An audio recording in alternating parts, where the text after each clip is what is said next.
শীতের শেষে বসন্তের শুরুতে আমাদের ক্যানিং স্টেডিয়ামে একটা বড় অনুষ্ঠানের আয়োজন করা হয়েছিল। এটা ছিল বঙ্কিম সর্দার কলেজের অনুষ্ঠান। আমরা এক্স স্টুডেন্ট ছিলাম, তাই এখানে ক্যাত মেরে সেজেগুজে অনুষ্ঠান দেখতে চলে গেছিলাম। ইমন চক্রবর্তী এসেছিল অনুষ্ঠানে গান গাইতে। এই যে আমরা সবাই মিলে অনুষ্ঠান দেখতে দেখতে মজা করছিলাম।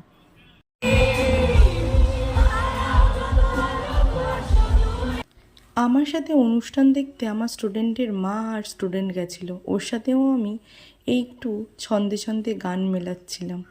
সাথে আমার দিদি, বন্ধু, ভাই সবাই গেছিল। আর ইমনের এনার্জেটিক অনুষ্ঠান দেখে আমরা জাস্ট মুগ্ধ হয়ে গেছিলাম। খুব সুন্দর অনুষ্ঠান হয়েছিল। এই ছিল তার কিছু ক্লিপ।